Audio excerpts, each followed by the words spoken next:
who wrote the Pink Letter?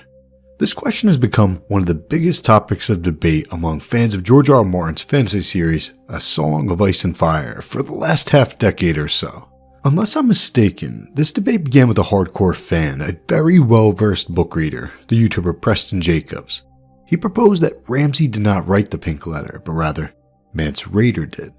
So, before we get to our third and final video in this series, I figured it'd be worth taking a look specifically at Mance Rayder. Did Mance Rayder write the Pink Letter?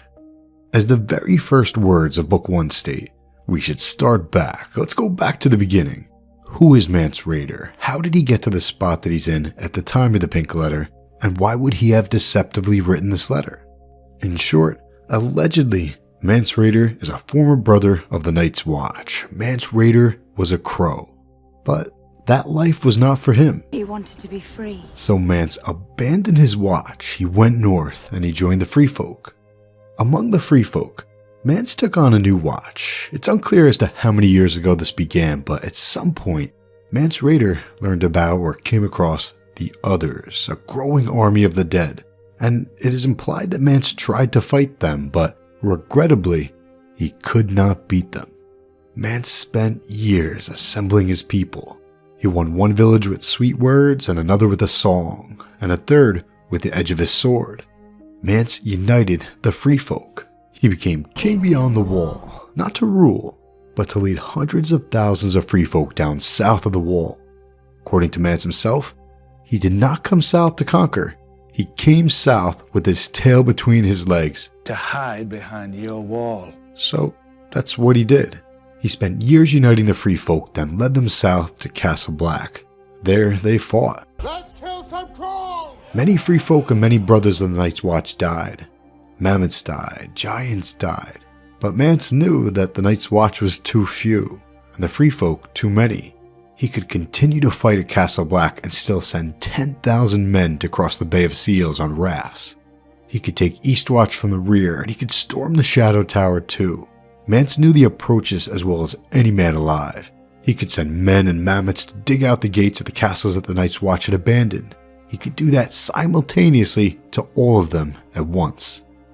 But he didn't. Instead, Mance sought to parley with the Night's Watch after a few days of fighting at Castle Black. Why? Blood. Quote, I'd win in the end, yes, but you'd bleed me. And my people have bled enough. This was a very important conversation, thematically. But before Jon and Mance could agree to a deal, or before Jon could kill Mance... That's why you're here. Stannis showed up with his own plans. Stannis cut through the Free Folk, and he captured Mance Rayder, king beyond the wall. Some of the Free Folk were brought south of the wall, and some of the Free Folk fled north. Mance was now Stannis' prisoner, and he tried to get Mance to bend the knee. But over and over, Mance refused to do so. It is customary to kneel when surrendering to a king. We do not kneel. In the words of Stannis of the House Baratheon, Mance was a stubborn man and prideful, quote, he will leave me no choice but to give him to the flames. And he did just so. But not before Melisandre glamored Rattleshirt to look like Mance. So Mance Rayder never died. Rattleshirt died. Melisandre and her magic. Melisandre also used her magic on Mance himself. She used the bones that Rattleshirt was named after, as well as other forms of magic, to glamour Mance to look like Rattleshirt. So for a bit, Mance was running around Castle Black, looking like Rattleshirt, and at times, he would piss off the leaders of the Night's Watch, such as Bowen Marsh. But Mance claimed to not be concerned with them, telling Melisandre that he has sung his songs, fought his battles. He has drunk summer wine and tasted the Dornish man's wife. Quote, a man should die the way he's lived. For me, that's steel in hand. This is where it gets interesting. Melisandre wanted to get Jon Snow onto her side, and she figured out a way to do so. Jon Snow loves his little sister, Arya, and allegedly, Ramsay had married Arya at Winterfell. So Melisandre sent Mance Rayder down south to infiltrate Winterfell, to rescue Arya and bring her to Castle Black. The goal was to finally win Jon Snow's appreciation, to finally get Jon Snow onto her side. But the escape plan went south. Frenya and Holly fought, but only Theon and false Arya escaped. We don't know what happened to Mance. But if we are to believe that Mance wrote the pink letter, then presumably Mance was not captured, so Mance may be alive. He may be safe for now in the crypts of Winterfell. And Mance may have written the letter for various reasons, the primary one being for Jon Snow to ride south, for Jon Snow to battle and defeat Roose and Ramsay's forces and free Winterfell. And in the chaos or the aftermath, Mance Rayder would be able to escape and return to his wife, to his child, to his sister-in-law Val, and his friends amongst the free folk. But there's a gigantic problem with this theory. According to Mance Rayder, twice he scaled the wall and made his way to Winterfell. And according to Mance Rayder, he had climbed the wall 100 other times. So we know that Mance Rayder could have escaped the White Walkers a long time ago. And it's not too far-fetched to believe that Mance could have figured out a way to get his closest friends and family south of the wall along with him. But Mance Rayder didn't do that. Mance Rayder didn't do that because he is one of the most selfless people in this story. Mance Rayder is a hero. I've got wildling blood in my veins. These are my people.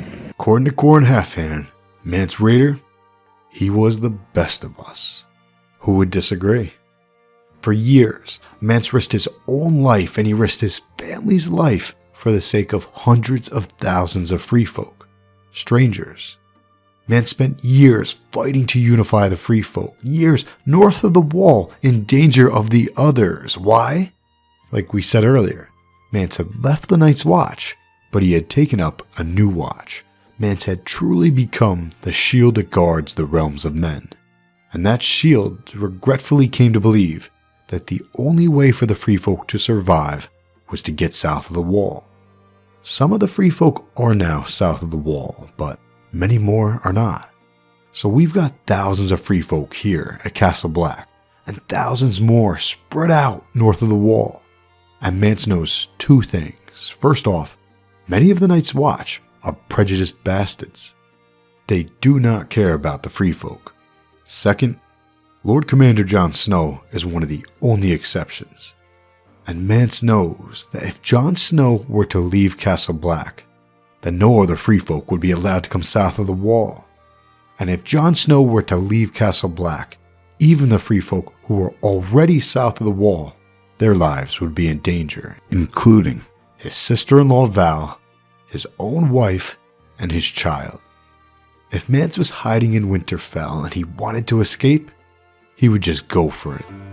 He would attempt to escape and die if necessary, with steel in hand. What Mance would not do, however, is jeopardize the lives of any free folk for the sake of his own, because, quote, I said my people have bled enough, and I meant it. Mance did not write the pink letter. But if you can't understand why I won't enlist my people in a foreigner's war, there's no point explaining.